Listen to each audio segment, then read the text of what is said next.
Super star Rajinikanth நடித்த கூலி திரைப்படம் எப்படி இருக்கு அப்படின்னா, படத்தில் ஒரு 5 ஸ்டார் இருக்கிறாங்க. இந்த விமர்சனம் கொடுக்குறவங்களாம் 4 ஸ்டார் 5 ஸ்டார் கொடுக்குறாங்கல்ல, நீங்க என்னடா 4 ஸ்டார் கொடுக்குறது 5 ஸ்டார் கொடுக்கு, நாங்க கொடுக்குறோம்டா 5 ஸ்டார் அப்படின்னு சொல்லிட்டு ஒரு சூப்பர் ஸ்டார், அப்புறம் ஒரு உபேந்திரா, அப்புறம் ஒரு நாகார்ஜுன், அப்புறம் எல்லாத்துக்கும் மேல ஒரு அமீர் கான், அப்புறம் நம்ம சத்யராஜ், அப்புறம் நம்ம கமலஹாசனோட பொண்ணு, இப்படி ஒரு பெரிய ஆர்டிஸ்ட் பட்டாளங்களை வச்சுக்கிட்டு ஒரு பெரிய துறைமுகம். அங்கே நிறைய கூட்டத்தில் நிறைய பேர் வர்றாங்க.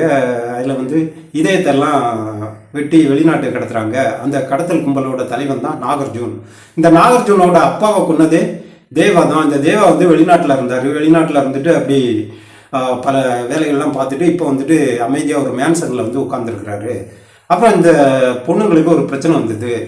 சத்யராஜோட பொண்ணாக நடிச்சிருக்கு. அதுக்கப்புறம் அது கடைசி தான் தெரியும், அது சத்யராஜோட பொண்ணு இல்லை, அது ரஜினிகாந்தோட பொண்ணு அப்படிங்கிறது. இப்படி ஒரு கதை சொல்கிறாங்க. அந்த கதையில நமக்கு ஒன்றும் புரியல. இந்த கதை புரிய வேண்டிய அவசியமும் இல்லை. ஏன்னா இவ்வளோ ஸ்டார்களுமே வச்சுட்டு அவங்களுக்கு ஏதாவது காட்சிகளை வைக்கணும், அவங்களுக்கு சுவாரஸ்யம் பண்ணணும், இந்த மாதிரி ஒரு கதை பண்ணியிருக்காங்க. அதில் ஒரு பொண்ணு வருது, பூஜா பட்டா ஏதோ ஒன்று, பூஜா ஹெக்டேவா, அது ஏதோ ஒரு பொண்ணு, அது பயங்கரமாக ஆடுது. மிரட்டலான ஒரு டான்ஸர் தான் போல இருக்கு. அது பயங்கரமாக ஒரு 500 பேருக்கு முன்னாடி நின்றுட்டு ஆடுது. நல்லா இருக்குது, பார்க்குறதுக்கு நல்ல கலக்கலப்பாக தான் இருக்குது. இப்படி பணத்தை கோடிகளை போட்டு கோடிகளை எடுக்க வேண்டிய ஒரு விளையாட்டு அப்படின்னு சொல்லிட்டு பயங்கரமாக வேலை செஞ்சுருக்கிறாங்க. கேமரா நல்லா இருக்குது, பாடல்கள் உண்மையிலே மிக தரமான பாடல்கள், பிஜிஎம் அதிர்ந்துக்கிட்டே இருக்குது, கட்டா கட்டா கட்டா கட்டா கட்டான்னு அதிருது. ஆனால் நமக்கு ரொம்ப கடுப்பாகிற விஷயம் என்னென்னா, ஏற்கனவே படம் இருட்டாக இருக்குது. லோகேஷ் கனகராஜ் இருட்டாக தானே படம் எடுப்பார், அதுவே இருட்டாக இருக்குது. அதில் வேற பேக்ரவுண்ட் அவன் பிளர் பண்ணுறான். ஏற்கனவே பிளராக தாயா இருக்குது அப்படிங்கிற மாதிரி அது நமக்கு கொஞ்சம் ஒரு மாதிரியாக டிஸ்டர்ப் ஆகுது. படம் இன்னொன்று பார்க்குறதுக்கு ரொம்ப தெளிவாக இல்லை. ஒருவேளை நான் முன்னாடி இருந்ததுனால எனக்கு அப்படி இருந்ததா என்னன்னு தெரியல. ரொம்ப கொஞ்சம் தெளிவு கம்மியாக இருக்கிற மாதிரியாக தோணுச்சு. நான் ஆர்பிஎல் அந்த கார்த்திகை தியேட்டரில் பார்த்தேன். அதில் முன்னாடி ஒரு 2 ரோ போட்டு வச்சுருக்கிறேன். அது எதுக்கு, அந்த ஒய்யே அதுக்கு முன்னாடி உள்ளது, இந்த 2ஐயுமே எடுத்துடலாம்னு நினைக்கிறேன். இந்த லாஸ்ட் 2 ரோவை எடுத்துட்டான்னா என்ன பயங்கரமாக அப்படி பார்த்துக்கிட்டே இருக்க வேண்டியது இருக்குது. எல்லாத்துக்கும் ஒரே டிக்கெட்டு தானே, இப்போ எதுக்கு அதை கீழே வரைக்கும் போட்டுக்கிட்டு 2 ரோவை எடுத்துட்டாங்கன்னா கொஞ்சம் வசதியாக படம் பார்க்கலாம் அப்படின்னு நினைக்கிறேன். இன்னொன்று, தியேட்டரில் பவுன்சர்லாம் விட்டுருக்காங்க.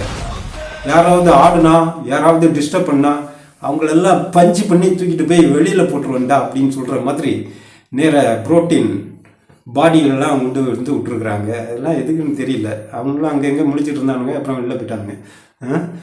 மக்கள் ஆடினவுடனே இவங்க இடையில வர்றான். அப்புறம் ரசிகர்களுமே இதெல்லாம் எதுக்கு அப்படிங்கிற மாதிரி சொல்லிட்டு இருந்தாங்க. இப்போ இந்த படம் பார்த்தீங்கன்னா படம் நல்லா இருக்கு. திரைக்கதையில் இன்னும் கொஞ்சம் மெருகு ஏற்றிருக்கலாமோ. ஒருவேளை படம் 2.5 மணி நேரத்துக்கு மேலே இருக்குது, 2.25 மணி நேரம் இருக்குது படம். அப்படிங்கும்போது கொஞ்சம் நமக்கு இன்னும் கொஞ்சம் வேகமாக இருக்கலாம். ஒரு 15 நிமிடங்கள் இந்த படத்தை குறைச்சிருந்தாங்கன்னா உண்மையிலே நல்லா இருந்திருக்குமோ, இன்னும் கொஞ்சம் வேகமாக இருந்திருக்குமோ அப்படின்னு தோணுது. படத்தில் என்ன பெரிய ஒரு ப்ளஸ்ஸு அதுவும் மைனஸும் அப்படின்னு சொல்லலாம். ஏன்னா உபேந்திரா வர்றாரு, அவரு ரஜினி மாதிரி அப்படின்றாரு. அமீர் கான் வர்றா, அவரும் அப்படின்னு சொல்றா.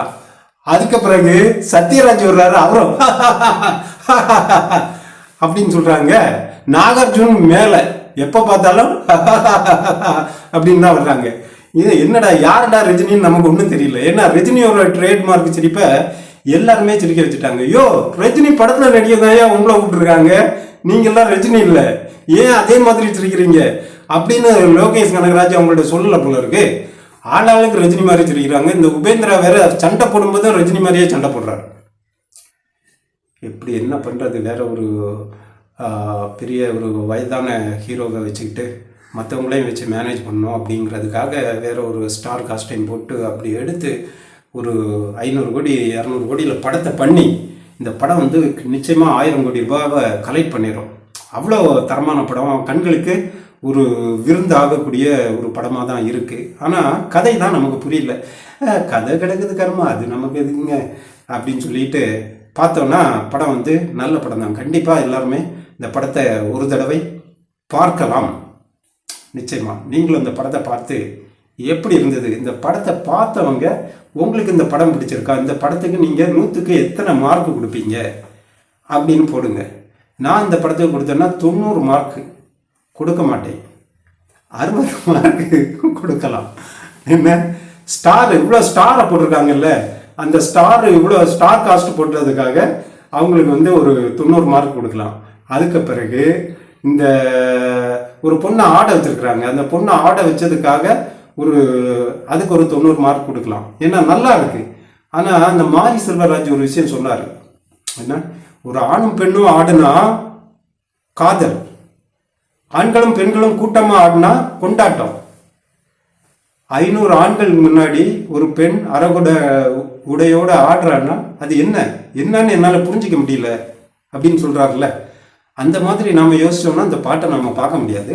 அந்த மாதிரி நீங்களும் யோசிக்காதீங்க. பாட்டு நல்லா இருக்கு, பார்த்துக்கிட்டு வந்துடுங்க.